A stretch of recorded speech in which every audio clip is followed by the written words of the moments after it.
Tema khotbah hari ini adalah tentang attitude. John Maxwell bilang gini, people may hear your words, but they feel your attitude. Amen. Tingkah laku itu penting banget.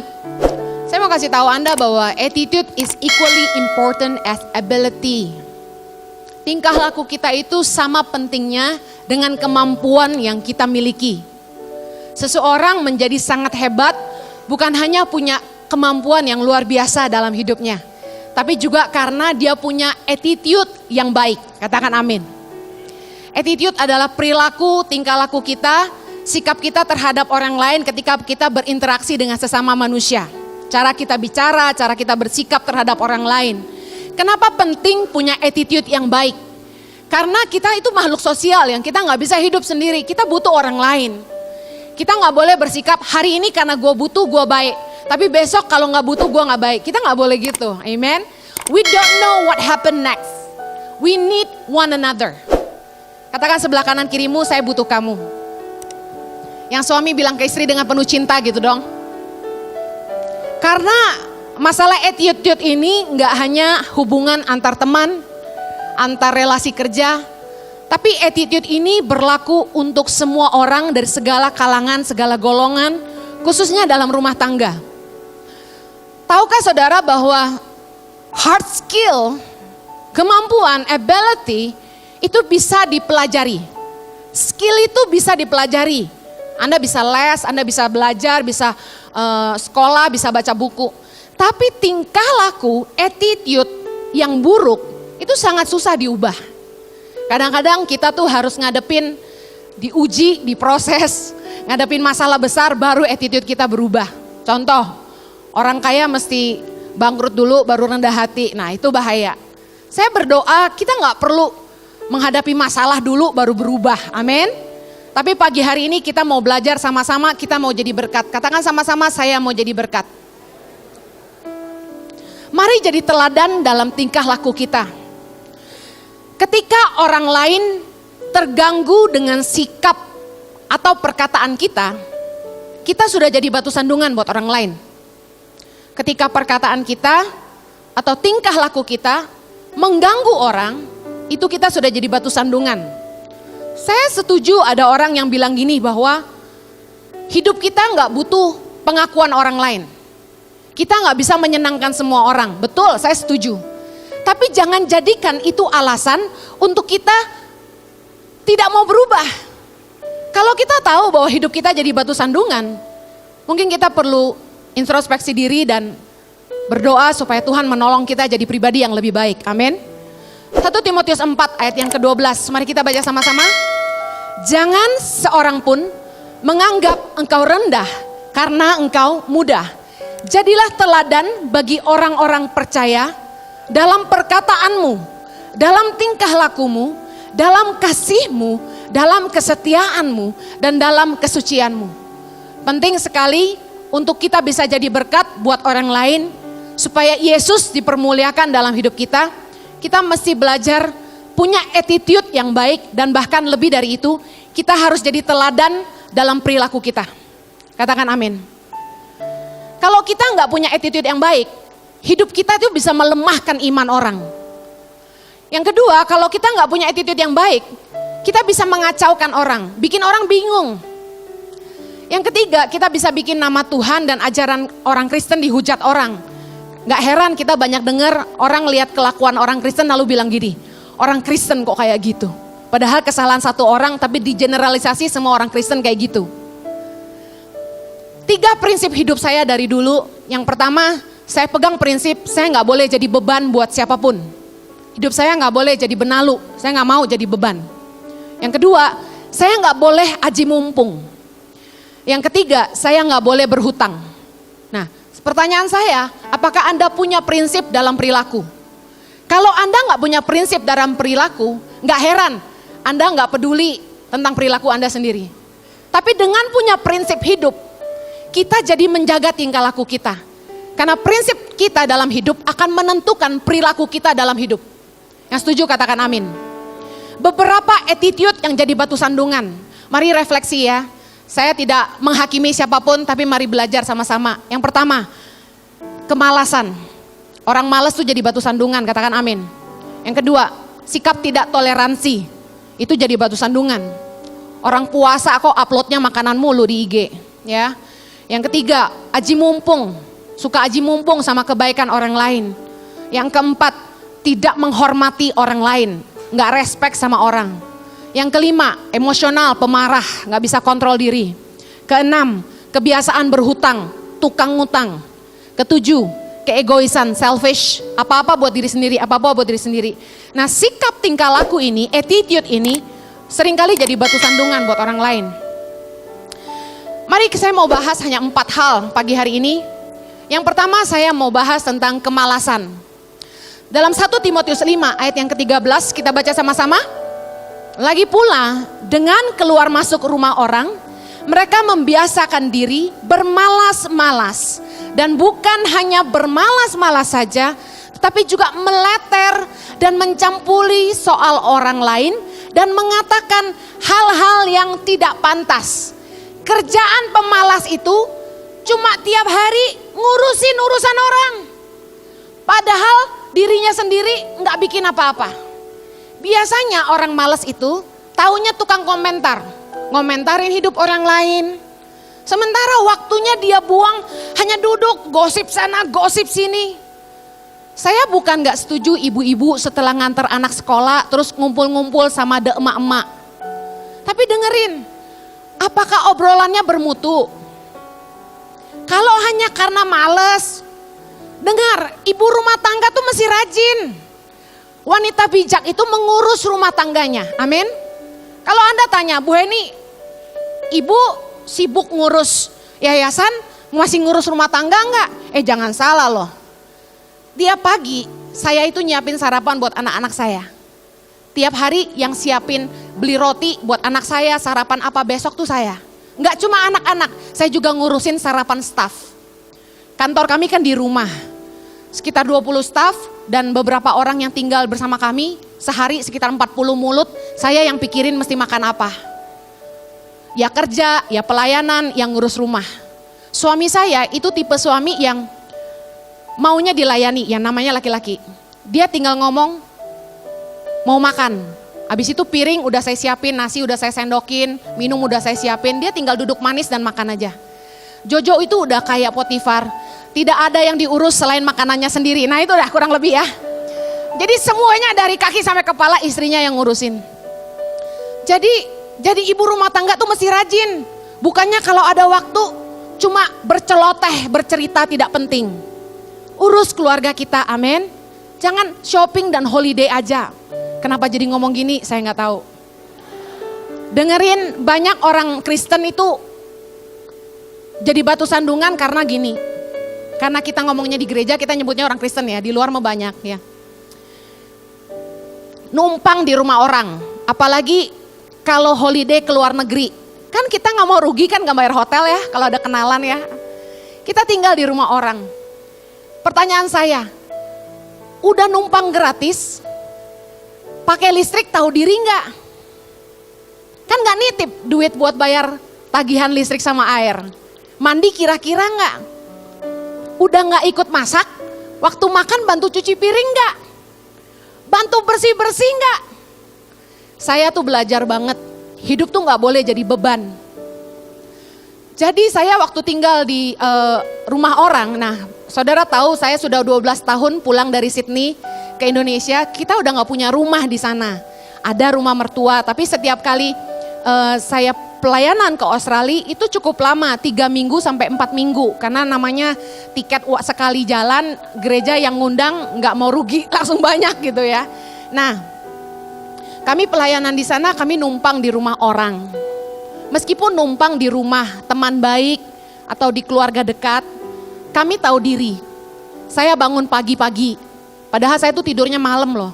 Tapi saya bangun pagi-pagi, saya siapin sarapan buat serumah, kemudian saya bersih-bersih, anak-anak saya bangunin, sarapan, selesai semua sarapan, seisi rumah sarapan, saya beresin, saya lap meja, saya cuci piring, habis itu saya masak buat makan siang, saya masak buat makan malam, saya siapin di dapur, saya cuci dapurnya karena bekas masak itu pasti minyaknya kemana-mana, saya lapin semuanya, tata semua rapi, baru saya mandi.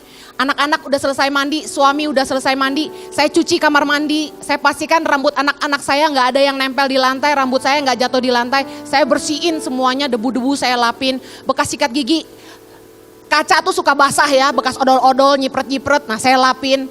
Saya pastikan saya tinggal di rumah orang tuh, saya nggak bikin orang tuh bete.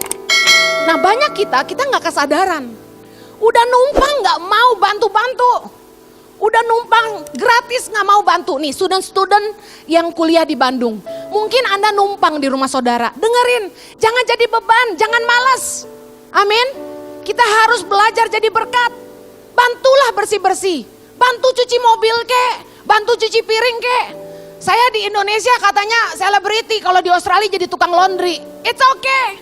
Saya bantu cuci-cuci baju, cuci piring, tangan sampai rusak. Karena kulit saya sebenarnya sensitif terhadap sabun. Tapi nggak apa-apa, saya happy. Selama hidup kita jadi berkat buat orang. Anda pikir jadi berkat hanya cukup khotbah aja? No, orang lihat hidup kita turun dari mimbar ini. Amin. Dengar baik, jangan malas. Kita harus jadi berkat, bukan jadi beban. Katakan sebelah kanan kirimu, kamu harus jadi berkat, bukan jadi beban. Dengar, kalau udah nggak bisa nolong, jangan malah nyusahin orang. Orang yang malas, saya lihat mentalnya tuh pengemis. Apa mental pengemis? Ngandelin orang lain dan cenderung sukanya minta-minta. Saya ketemu beberapa orang, ada di keluarga besar juga, malasnya minta ampun. Kerjaannya ngantri ke rumah saudara dari satu rumah ke rumah yang lain. Ngapain? Cuma minta-minta doang. Bukan gak bisa kerja, malas. Mami saya umurnya sudah 61 jalan 62, tapi masih kerja sampai sekarang. Jadi kalau ada perempuan yang umurnya baru 45 udah teriak, aduh udah tua, males loh. Dengerin, jangan jadi benalu atau parasit dalam hidup orang. Orang yang malas itu akan jadi beban. Kita lihat 2 Tesalonika 3 ayat 7, 8 dan 10. Sama-sama, sebab kamu sendiri tahu bagaimana kamu harus mengikuti teladan kami, karena kami tidak lalai bekerja di antara kamu dan tidak makan roti orang dengan percuma, tetapi kami berusaha dan berjerih payah siang malam supaya jangan menjadi beban bagi siapapun di antara kamu. Sebab juga waktu kami berada di antara kamu, kami memberi peringatan ini kepada kamu. Jika seorang tidak mau bekerja, janganlah ia makan. Paulus mengajar kita, jangan makan roti orang dengan percuma. Jangan lalai bekerja. Dengar, kalau ada orang yang malas kerja, jangan makan. Amin. Nggak ada alasan untuk kita jadi pemalas kalau kita mau jadi berkat. Buat orang-orang yang bekerja, dengar, imanmu tidak boleh mendiskon kerja kerasmu. Doa kuat sih, puasa kuat.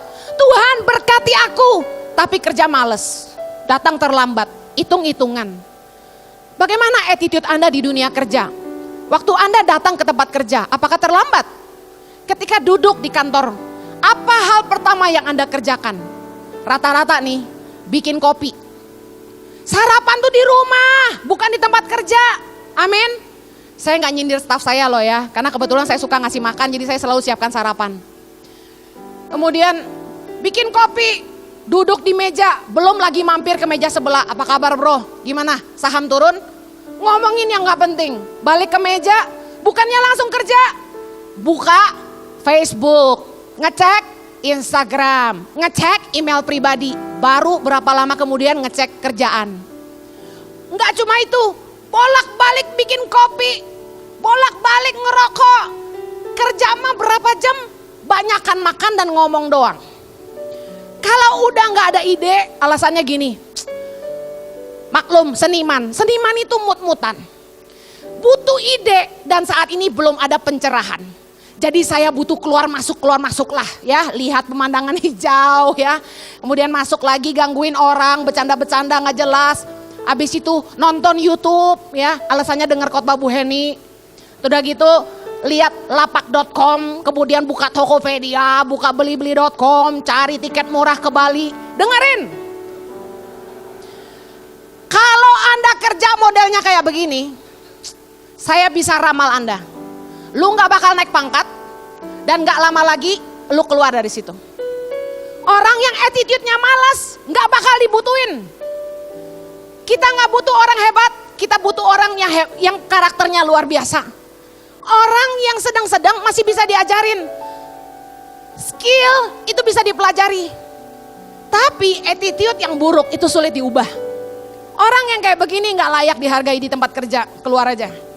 Dengar baik, saya dari masih sangat muda, saya pegang prinsip ini. Bahwa kalau saya mesti kerja sungguh-sungguh. Karena kenapa? Bagi saya pekerjaan saya itu pelayanan saya. Kita gak boleh cuma hanya punya pemikiran pelayanan itu di gereja. Itu yang mempermuliakan Allah. Salah. Dengerin, yang ngelihat kalian nyanyi di panggung hari ini cuma orang Kristen. Tapi yang ngelihat Anda kerja di luar sana mungkin banyak orang yang bukan anak Tuhan. Dan disitulah mimbarmu yang sesungguhnya. Anda gak bisa rajin berdoa tapi nyolong. Rajin berdoa tapi malas, gak bisa. Imanmu tidak boleh diskon kerja kerasmu. Justru orang yang beriman itu dia percaya bahwa upah itu datang dari Tuhan. Orang yang punya iman itu kerjanya sungguh-sungguh. Soalnya dia tahu dia kerja tuh buat Tuhan bukan buat manusia. Amin. Jangan taruh imanmu pada slip gajimu. Bu Heni gimana mau rajin? Males lah, gaji cuma segitu-gitu, gak pernah dapat lembur. Listen, kalau engkau punya iman, engkau akan bekerja dengan rajin. Kenapa? Engkau tahu Tuhan sudah menentukan bagianmu yang akan jadi upahmu. Saya waktu masih full time di gereja dulu, persembahan kasih gak seberapa. Tapi Tuhan itu luar biasa. Saya gak pernah hitungan waktu, kerja lembur-lembur, gak pernah dibayar tapi saya suka cita. Gak pernah hitung-hitungan. Saudara tahu dari kami menikah sampai hari ini kami gak pernah ngontrak. Kami cicil rumah biarpun kecil dari dulu. Tuhan itu setia. Kalau kita sungguh-sungguh pakai hidup kita jadi ibadah yang berkenan kepada Allah. Amin. Amsal 12 ayat 24. Mari baca. Tangan orang rajin memegang kekuasaan.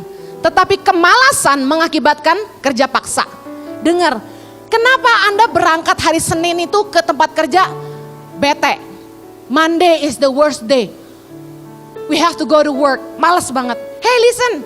Orang yang rajin itu memimpin dirinya sendiri. Dia mungkin bukan manajer, tapi orang yang rajin itu dia yang pimpin dirinya sendiri. Hari ini gue mau kerja apa dan habis ini gue kerja apa. Dia tidak mengerjakan pekerjaannya dengan terpaksa, tapi karena dia tahu dia yang pimpin dirinya sendiri. Orang rajin akan jadi pemimpin. Tapi orang malas, biarpun dia manajer, dia kerja tuh kayak orang dipaksa. Kayak kuda, mesti dipecut baru lari. Apakah Anda pemimpin atas hidupmu sendiri? Orang yang rajin pasti akan pegang kekuasaan. Katakan amin. Attitude yang kedua yang jadi batu sandungan. Disrespect. Sulit menghargai orang. Gak bisa menghormati orang lain. Efek dari disrespect ini banyak sekali. Yang pertama adalah orang ini emosional. Tidak bisa mengontrol diri sendiri. Amarahnya meledak-ledak kepada siapa saja. Tapi tipe ini biasanya kalau sama yang lebih kaya, sama orang yang punya kedudukan, dia bisa hormat. Tapi ketika dia dengan orang yang sejajar atau di bawahnya, dia bisa tidak hormat sama sekali. Bahkan sama aparat pemerintah bisa nggak hormat. Ya. Nah orang yang sulit respect sama orang, nggak bisa mengendalikan emosi. Jadi pemarah, angry bird. Coba bosmu salah ngomong, Anda berani protes langsung? Si bapak teh ngomong sembarangan, jangan kurang ajar bapak. Gak mungkin, karena itu atasan kita, kita respect. Tapi ini masalahnya sama orang yang gak bisa respect orang lain. Marahin orang seenaknya, maki-maki orang seenaknya. Di jalan ditangkap sama polisi, lebih galak dia. Buka kaca, kenapa pak? Kenapa berhentiin saya? Saya buru-buru mau ke gereja, ke CLCC, telat saya. Nanti Bu Heni marah, cepetan. Waduh, galakan dia. Bapak, Anda lewat garis tidak putus-putus. Mana gua gak lihat? Galakan dia. Dengar, attitude orang yang gak bisa menghargai orang lain cenderung pemarah dan emosional. Suami-suami yang gak menghargai istri sebagai teman pewaris tahta kasih karunia. Lihat aja attitude-nya. Istri salah ngomong dikit bentak-bentak. Istri salah ngitung duit dimaki. Nggak menghormatin istrinya sama sekali, kasar. Belajar dong kayak Kasemi yang lemah lembut sama istrinya. Haleluya. Gua tiap kali lihat Instagramnya dia muji istrinya melulu. Jojo, kapan kamu begitu? Haleluya, tidak mengeluh, hanya mensuggest ya. Orang yang tidak menghargai orang lain itu suka membeda-bedakan orang. Kalau kaya baru dia sopan, kalau sama yang miskin ditekan. Aneh. Sikapnya seperti orang punya dua kepribadian. Kalau ngelihat tante-tante yang bawa Hermes sama rambutnya berdiri gede banget, ya, pakai baju yang bagus banget, pakai kalung yang Chanel, ya, mewah. Kalau datang ke gereja, silakan, kursinya ditarikin. Giliran yang datang cuma pakai celana pendek, pakai kaos, lecek, jalan gak pakai tas. Masuk aja, gak dilihat. Dengar baik, kita gak boleh beda-bedain orang. Belajarlah hargai semua orang. Amin. Sikap disrespect kita akan membuat kita jadi batu sandungan buat orang. Firman Tuhan bilang gini, orang miskin berbicara dengan memohon-mohon, tapi orang kaya menjawab dengan kasar. Dengar, jangan mentang-mentang kita punya uang lebih, kita kasar sama orang yang gak punya. Amin. Kita gak lebih benar dari siapapun. Hargailah semua orang. Disrespect yang berikutnya. Punya penyakit tidak tahu toleransi. Namanya juga gak respect. Mana punya toleransi? Lagi bulan puasa. Upload Instagram foto lagi makan. Foto yang enak-enak lagi. Apalagi tengah malam mengganggu orang yang lagi diet. Gak toleransi. Terus dengan alasan, lah gue kan gak puasa. Kita gak bisa gitu, amen. Sikap kita yang gak toleran itu akan membuat kita jadi batu sandungan. Dan bagaimana Tuhan mau dipermuliakan? Sebagai bos di tempat kerja, jangan bosi, ngerti bosi? Lihat firman Tuhan 1 Petrus 5 ayat 3, sama-sama. Janganlah kamu berbuat seolah-olah kamu mau memerintah atas mereka yang dipercayakan kepadamu. Tetapi hendaklah kamu menjadi teladan bagi kawanan domba itu. Matius 23 ayat 4. Mereka mengikat beban-beban berat lalu meletakkannya di atas bahu orang, tetapi mereka sendiri tidak mau menyentuhnya. Orang yang gak respect sama bawahannya biasanya akan jadi bosi banget. Kasar ngomongannya, ngatain karyawannya bodoh, taunya cuma merintah-merintah, gak punya toleransi. Pegawai udah lembur-lembur bukannya dihargai, malah dimaki-maki. Gak bisa toleran sama sekali. Suruh pembantu masak, mungkin pembantu buru-buru. Begitu makan ayam goreng, dalamnya masih ada darah dikit. Ngamuk, banting ayam ke piring, brak. Panggil tuh tukang masak. Istri tergopoh-gopoh naik ke atas. Mbak dipanggil tuan. Turun ke bawah. Kenapa kamu bikin ayam goreng gak matang? Ngamuk, gak jelas. Toleransilah dikit sama orang. Mungkin dia buru-buru. Kan toh bisa ngomong baik-baik. Mbak, ini gak mateng, tolong digoreng lagi. Bisa gak? Tapi orang yang gak bisa menghargai orang tuh gak bisa mikir perasaan orang lain. Dia gak peduli gitu loh. Kita harus belajar jadi orang Kristen. Taruhlah orang lain di sepatumu gitu loh. Coba kita tuh ngerasain gimana hidup dia. Kita coba jadi, kalau kita jadi dia tuh kayak gimana. Kita berdiri di sepatu dia gitu loh. Enak gak sih dimaki-maki? Siapa sih yang mau jadi pegawai? Tapi listen, kalau memang engkau malas, engkau patut ditegur. Tapi ada beberapa atasan, bosi, result oriented. Yang penting kerjaan kelar, gak peduli karyawan belum makan. Kalau saya, pertanyaan yang selalu saya tanya ke karyawan saya, semuanya saya selalu tanya, udah makan belum? Selalu saya tanya itu. Begitu dia bilang, belum bu, makan dulu, udah tinggalin kerjaan, makan dulu. Satu hari kami packing barang-barang bantuan buat Palu dan Donggala. Itu lembur setahu saya 2 hari 2 malam. packing barang bantuan, naikin ke truk karena ngejer, kita sempat ngalamin masalah lah ya dalam pengiriman. Kasihan sekali mereka. Nah, berat banget barang-barang itu, nah saya nggak bisa bantu angkat karena saya punya masalah dengan pinggang belakang. Karena nggak bisa bantu ngangkat-ngangkat, saya berusaha bantu yang saya bisa. Saya selalu kalau sama staff itu nggak pernah cuma merintah-merintah, saya biasanya ikut kerja. Karena firman Tuhan bilang sebagai atasan kita tuh harusnya kasih teladan, amin. Kalau staff kita suruh lembur, bos lembur nggak? Saya berdiri bersama-sama mereka.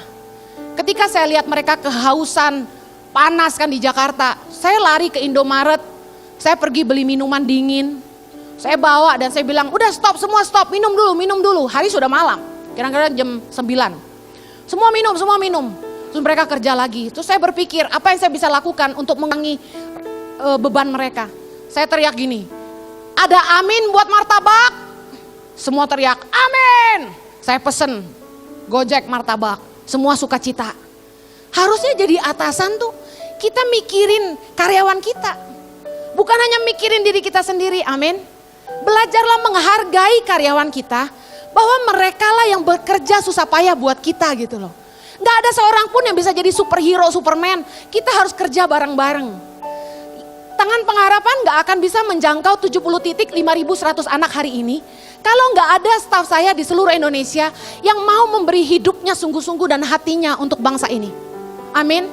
Kita harus peduli sama mereka. Hargailah semua orang, amin. Yang berikutnya. Saya dengar banyak orang Kristen itu yang suka berhutang. Hutangnya banyak banget. Nah, saya ingin tanya di CLCC, berapa banyak saudara yang pernah dihutangin orang Kristen terus gak dibayar? Angkat tangan. Nah, dengar.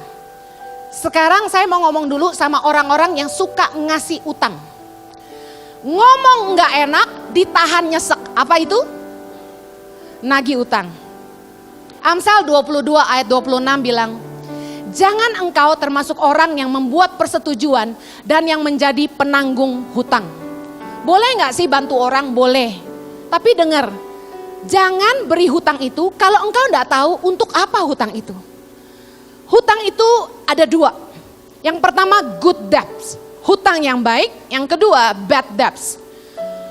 Hutang yang baik itu pinjaman yang dimanfaatkan untuk modal kerja, modal usaha, investasi yang sifatnya menghasilkan penghasilan tambahan dan membuat orang yang meminjam bisa membayar kembali, punya kemampuan untuk paying back, membayar kembali.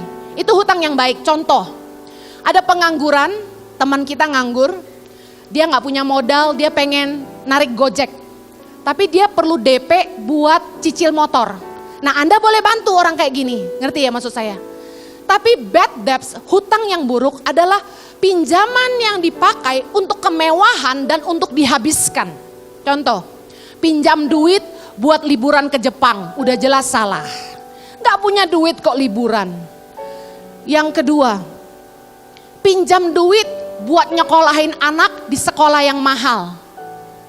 Kenapa orang itu suka berhutang? Yang pertama, keinginan lebih besar dari kemampuan. Maunya banyak tapi kemampuan gak ada. Ini yang bikin orang suka berhutang. Roma 13 ayat ke-8, mari baca sama-sama. Janganlah kamu berhutang apa-apa kepada siapapun juga, tetapi hendaklah kamu saling mengasihi. Sebab barang siapa mengasihi sesamanya manusia, ia sudah memenuhi hukum Taurat. Firman Tuhan berkata jangan berhutang kepada siapapun juga. Karena kita akan malu-maluin Tuhan. Anak Tuhan kok suka ngutang. Dengar baik, prinsip saya mendingan jangan makan daripada saya utang. Kalau nggak mampu, jangan beli. Wanita-wanita yang nggak bisa mengendalikan diri dengan shopping, ini nasihat saya. Jangan gesek kartu kredit terus, karena begitu tagihan datang, Anda akan ribut dengan suamimu. Gimana caranya engkau tidak berhutang? Jangan ke mall. Serius. Pertama, jangan ke mall. Kedua, jangan buka shopping online. Jangan follow butik-butik di Instagrammu. Engkau pasti tergoda. Yang suka makan, jangan follow food IG. Katanya mau kurus, tapi ngeliatannya pork chop, mie, porky. Aduh kayak gitu-gitu. Anda akan makin nafsu untuk belanja, nafsu untuk makan. Gampang banget kalau Anda mau terlepas dari kebiasaan berhutang. Anda cukup mencukupkan dirimu dengan apa yang ada padamu. Amin. Berusaha jangan lihat keluar terus. Coba belajar bersyukur sama apa yang Tuhan berikan dalam hidupmu. Percayalah bahwa kalau engkau terlepas dari hutang, hidupmu akan jauh lebih berkualitas. Dengar, orang yang berhutang itu biasanya dimulai dari kebiasaan buruk, yaitu kebiasaan minjem barang orang. Kebiasaan meminjam itu beda dengan meminjam. Orang bisa meminjam karena kebutuhan mendadak dan dibutuhkan saat itu, tapi bukan untuk dibawa lama tapi dikembalikan. Contoh, tiap kali saya sharing firman Tuhan, saya lebih senang pakai pointer. Soalnya saya yang menguasai materi saya dan saya mau kemana saya bisa atur sendiri. Tapi karena saya katakan tidak bawa, saya pinjam sama multimedia pointernya. Nah ini meminjam, it's okay, karena butuh saat ini. Tapi kebiasaan meminjam tuh begini, dia punya sih sebenarnya, tapi dia seneng aja pinjam barang orang. Kenapa? Soalnya beda sama dia punya gitu loh. Saya pernah punya teman perempuan, nginep di apartemen saya waktu di Sydney. Dia punya baju, kita tinggal sekamar. Tapi tiap hari baju saya, sepatu saya dipakein sama dia. Saya lihat di lemarinya banyak baju, banyak sepatu. Tapi dia pakai baju saya terus, dia pakai sepatu saya terus. Yang suenya kakinya sama size-nya. Paling menyebalkan sama orang yang hobinya minjem barang. Dan yang paling parah udah minjem gak balikin. Ayo, kapan terakhir Anda minjem barang orang dan Anda gak balikin? Itu kebiasaan yang sangat buruk yang akan membuat Anda jadi batu sandungan buat orang. Ada 7 jenis tukang ngutang menurut duitpintar.com. Ini lucu, mari kita baca. Yang pertama, si inisiatif. Pengutang si inisiatif ini teladan. Tukang ngutang teladan. Nggak usah ditagih, dia bisa inisiatif. Gue bayar Senin, wah top. Tapi tetap, jangan suka ngutang. Yang kedua, pengutang si pelupa. Namanya juga lupa, pasti harus selalu diingetin. Hati-hati tapi, kalau tipe begini, Anda lupa, dia bebas dari hutang. Yang ketiga, si pengalih pembicaraan. Dia paling pintar ngalihin ngomongan begitu kita udah mau nagih hutang. Pintar, dia bisa cerita macam-macam, kita akhirnya terjebak dan melupakan tadinya tujuan kita awal datang buat nagih hutang.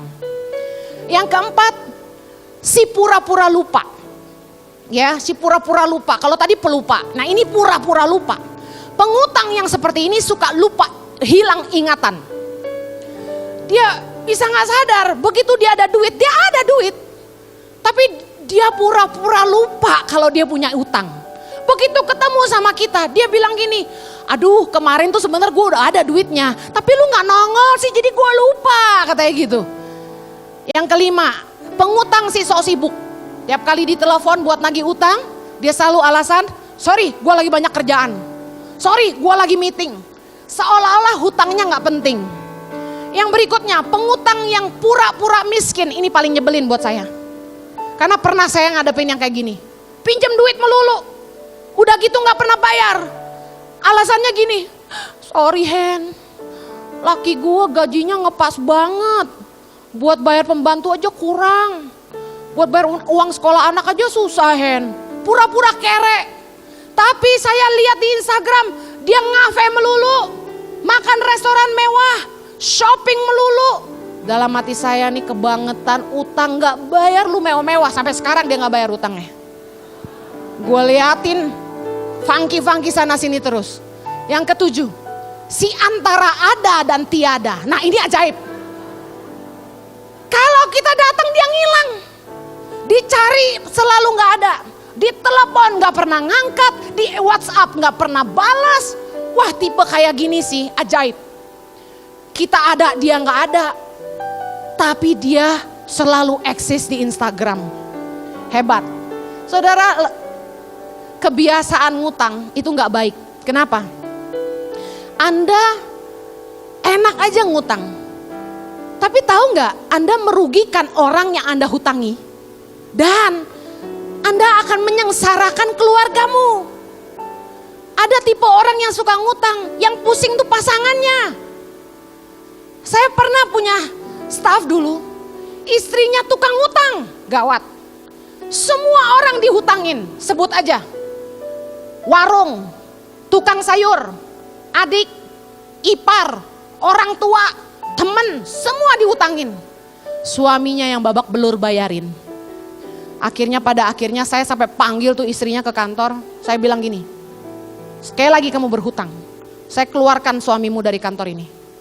Bikin perjanjian, tanda tangan, bahwa saya tidak akan berhutang lagi. Kenapa enggak? Saya peduli sama karyawan saya enggak mau dia pusing, stres mikirin utang, akhirnya enggak bisa kerja. Jadi beban juga buat kita.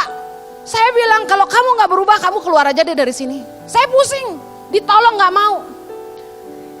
Jangan biarkan hidupmu terjebak dekat orang-orang seperti ini. Dia ngutang Anda bayarin, dia ngutang Anda bayarin, dia ngutang Anda bayarin. Saya kasih tahu, orang kayak gini gak akan pernah belajar. Sampai tua akan jadi tukang ngutang. Dan biasanya jago bohong dan selalu nyusahin keluarganya. Kasihan orang-orang yang menikah sama orang yang suka ngutang. Tapi kalau engkau punya pasangan yang demikian, saya berdoa Tuhan memberimu jalan keluar. Katakan amin. Suami itu perlu didoakan. Kalau dia memang tukang ngutang. Saya pada prinsipnya selalu ngajarin ini ke ibu-ibu. Punya suami yang kasar, punya suami yang gak menghargai, punya suami yang tukang ngutang, suami yang gak pintar cari uang tapi selalu selingkuhan. Dengar baik, doain pilihan suamimu cuma 2. Dia berubah atau dipanggil Tuhan, selesai. Yang keempat, sadis ya. Lah iya, kita juga gitu. Anda gak mau berubah, pilihannya cuma 1, nunggu aja dipanggil Tuhan, kan gak boleh cerai. Yang terakhir, attitude yang buruk. Yang terakhir yang saya mau ngomong adalah aji mumpung.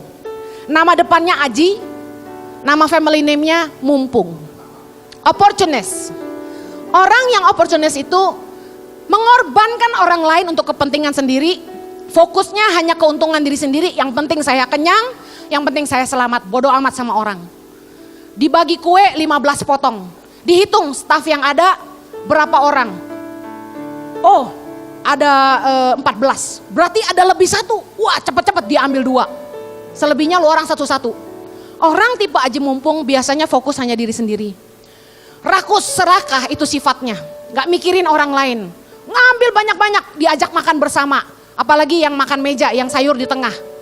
Gua doyan nih, cumi goreng tepung. Wah langsung disor-sor-sor di piringnya. Kayak orang rakus aja. Dengar Bapak Ibu, kalau anakmu bersikap seperti itu, ini gejala gak baik. Ajarin, saya juga ajarin anak saya. Waktu sayur banyak, kita tahu anak kita paling suka cumi goreng tepung. Dan dia cenderung angkat tuh piring, taruh di piring dia semua. Bener kan? Paling enggak dia sisain sedikit. Kasih tahu gini, bagi-bagi sama orang lain. Jangan takut habis. Kalau habis, mama pesan lagi. Didik anakmu kayak gini. Kalau enggak, anak kita akan tumbuh jadi orang yang selalu fokusnya hanya diri sendiri. Aji mumpung. Kemudian, memanfaatkan kalau dipinjemin mobil sama orang. Ini yang punya dealer mobil, gak tahu suka dipinjemin mobil gak sama orang. Udah minjem mobil orang, balikin gak dicuci, bensin gak diisi, ditabrakin lagi. Dengar, tipe aji mumpung kayak gini, orang bakal kapok pinjemin kita, betul? Saya pernah waktu di Bandung dipinjamkan mobil, Juni 2006, kami dipinjamkan mobil Avanza tahun 2004. Saya sama Jojo komitmen, kita akan rawat baik-baik mobil pinjaman orang. Karena kita udah berterima kasih sekali, kita gak punya mobil dipinjemin. Saudara tahu, saya sama Jojo tiap kali servis itu mobil, selalu di dealer Toyota. Harganya kan lebih mahal. Dibanding bengkel biasa, pasti jauh lebih mahal di bengkel Toyota. Tapi saya sama Jojo komit, kita mau track record servis mobil itu bagus. Supaya orang yang minjemin mobil seneng. Kita rawat baik-baik, kita asuransiin, kita rawat baik-baik. Tuhan tuh luar biasa. Firman Tuhan ini jadi ya dan amin dalam hidup kami. Lukas 16 ayat 12, baca sama-sama. Dan jikalau kamu tidak setia dalam harta orang lain, Siapakah yang akan menyerahkan hartamu sendiri kepadamu? Belajarlah setia dengan barang orang. Saudara tahu apa yang kami alami? Mujizat terjadi. Kami awalnya dipinjamkan, tapi akhirnya Avanza itu diberikan kepada kami. Karena Tuhan mempercayai kita dengan apa yang Dia beri. Amin. Tuhan tuh luar biasa. Yang berikutnya, orang yang oportunis itu mentalnya kere, mental gratisan. Kalau makan sama teman nggak mau bayar, memanfaatkan hubungan. Kita makan rame-rame dan biasanya sesama teman tahu siapa yang paling kaya. Udah kayak gitu tuh biasanya. Yang kurang kaya nggak mau bayar. Kan dia paling kaya, udah biar dia yang bayar. Dengerin, ini mental aji mumpung, attitude yang buruk sekali. Kita dipanggil untuk jadi berkat. Kita harus memberkati. Firman Tuhan bilang gini, terlebih berkat memberi daripada menerima. Saya biarpun makan sama orang kaya atau yang lebih kaya dari saya selalu berusaha bayarin. Saya sempat beberapa hari yang lalu breakfast sama CEO Sogo. Karena teman orang tua saya. Begitu breakfast, dia mau bayar. Dia bilang, Hen biar saya bayar. Oh enggak Ci, jangan, saya panggilnya Ci. Jangan Ci, enggak, saya yang bayar. Sok kaya ya. Tapi dengerin, kita gak boleh dipandang rendah hanya karena kita hamba Tuhan. Siapa bilang hamba Tuhan kere? Amin Pak Semi? Gue bayar. Saya makan sama temen yang punya pabrik kelapa sawit. Saya bayarin. Jangan pernah aji mumpung sama orang hanya karena alasan, oh dia lebih kaya dari gua. Amen. Nah yang paling parah tuh gini. Sekali-kali dibayarin gak masalah sih. Tapi kalau selalu harus dibayarin itu jadi masalah. Amin. Saya pengalaman hidup saya. Dari saya remaja, saya sama Jojo, kami kan pacaran dari umur, ya nggak boleh, pokoknya dari muda banget ya. Ntar jadi teladan yang buruk lagi. Kami pacaran tuh lama banget. Nah dari kami sangat muda, kami tuh hobi bayarin orang makan. Di Australia tiap kali makan, kami selalu traktir teman-teman. Bukannya kami punya lebih, tapi kami pikir cuma seminggu sekali abis gereja, masa nggak mau dibayarin. Saya bayarin teman-teman. Oh kaya banget Bu Heni, enggak. Saya percaya bahwa kalau kita menabur kita, Tuhan pasti pelihara kita juga gitu. Saya bayarin teman-teman. Sayangnya beberapa orang Kristen di antara kami itu ngelihat saya sama Jojo suka neraktir, mereka aji mumpung. Tiap kali makan sama saya, gak pernah mau bayar. Jangankan makan, nonton bioskop aja, gak pernah mau ganti tuh duit tiket. Gue bilangin ya, sekali-kali sih gak masalah. Tapi kalau selalu begitu, jadi masalah. Jangan ketemu gue lagi. Ya iyalah. Keterlaluan kita dimanfaatkan. Kita kan hamba Tuhan. Beberapa orang tuh gak ngerti kalau harusnya ketika punya kesempatan memberkati hamba Tuhan itu ada berkat tersendiri. Sayangnya beberapa orang suka manfaatin hamba Tuhan. Gue bilangin aja sampai enak saya ngelihatnya. Hen makan yuk. Ayo. Tapi saya udah tahu pasti gak mau bayar semua. Gak ada yang mau bayar. Lama-lama saya jauhi. Sekarang buat apa kita dimanfaatkan? Kita dalam berteman harus mengerti bahwa kita harus jadi berkat. Jangan selalu maunya diberkati, amin. Hukum mutualisme itu berlaku. Kalau Anda tidak jadi berkat buat orang lain, Anda hanya menerima berkat, dengerin. Anda cuma jadi benalu buat dia. Hubunganmu tidak akan jadi berkat buat orang itu. Yang terakhir saya tutup. Amsal 23 ayat 1 sampai 4. Saya pernah bahas ini di khotbah yang lain, tapi penting sekali kita ulang. Karena banyak orang suka lupa ingatan. Ya. Amsal 23 ayat 1 sampai 4. Baca sama-sama. Bila engkau duduk makan dengan seorang pembesar, perhatikanlah baik-baik apa yang ada di depanmu. Taruhlah sebuah pisau pada lehermu, bila besar nafsumu. Jangan ingin akan makanannya yang lezat, itu adalah hidangan yang menipu. Jangan bersusah payah untuk menjadi kaya, tinggalkan niatmu ini. Secara cepat 7 hal saya mau bagikan. Yang pertama, kalau Anda diundang orang makan, tolong tahu diri. Diundang tuh biasanya datang sendiri atau sama pasangan. Jangan diundang 1, datang 10. Belum lagi anak Anda 3, susternya 3 juga. Yang benar aja. Yang berikutnya, yang ngundang harus pesan duluan. Karena pada prinsipnya yang pesan duluan itu yang bayar. Kalau Anda diundang orang makan, Anda ngomong gini, saya ikut aja. Karena sopan santunnya mereka akan tawarin mau makan apa. Tapi saran saya, attitude yang benar adalah Anda berkata begini, saya ikut aja. Tapi kalau ditanya ada alergi apa, yang ngomong aja, kalau enggak Anda mati nanti. Ya jadi ngomong, tapi dengar, yang pesen yang bayar, tahu dirilah, amin. Berikutnya, jangan pesen menu yang lebih mahal dari yang ngundang. Kalau yang ngundang pesen soto ayam, Anda nggak boleh pesen sop buntut. Semua orang juga tahu sop buntut lebih mahal. Kalau yang ngundang pesennya pasta, Anda nggak boleh pesen steak. Jelas itu nggak etika. Nah, kalau yang ngundang pesennya mie goreng, that's it. Nasibmu cuma segitu. Nasi goreng, bihun goreng, kue tiaw goreng, nasi goreng, gado-gado. Udah itu aja yang Anda boleh pilih. Karena Anda paling banter, standar etikanya adalah gini. Anda pesan sama harganya dengan yang ngundang, itu udah paling top. Yang ngundang pun attitude-mu harusnya begini. Pesanlah yang paling mahal supaya orang yang diundang pilihannya lebih banyak. Amin. Haleluya. Saya nggak ngomong gini karena mau diajak makan loh ya. Yang keempat, jangan aji mumpung. Mentang-mentang makan di restoran teman, di restoran ipar, di restoran mertua, saudara. Panggil, tolong panggil manajernya, panggil bosnya, panggil. Mau ngapain? Minta diskon. Ya ampun, jangan aji mumpung, jangan memanfaatkan hubungan. Anda cuma boleh makan gratis kalau itu saat pembukaan, itu pun kalau Anda diundang. Tapi kalau makan di restoran teman, tolong bayar dong. Makan aja minta diskon, gimana sih? Malu-maluin Tuhan. Yang kelima, etika pesan minuman. Kalau yang ngundang gak pesenin Anda minuman yang ajaib-ajaib, ya tahu dirilah. Pesen yang paling murah yaitu teh panas tawar. Di restoran Padang rata-rata gratis. Tapi katakanlah Anda nggak bisa minum teh, Anda haus dan pengen air putih. Lihat juga botolnya apa. Kalau botolnya disentil bunyi kling-kling, itu mahal bos. Perrier, Equil itu lebih mahal. Mendingan lu minum Coca-Cola aja. Coba kita jujur, giliran makan bayar pakai duit sendiri. Anda bawa air botol dari rumah kan? Kayak saya.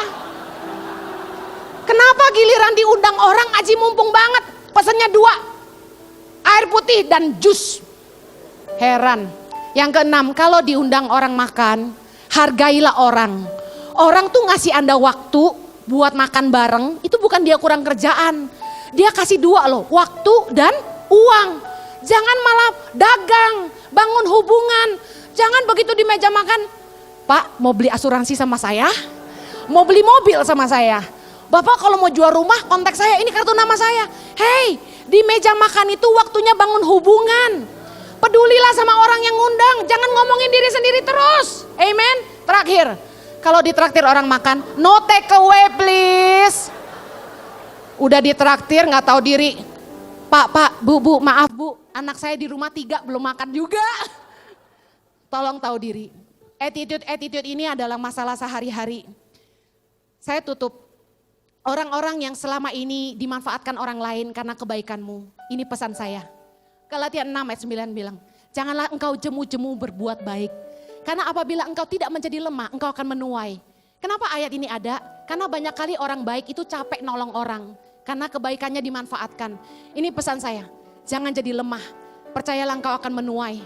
Teruslah berbuat baik kepada semua orang yang mau katakan amin.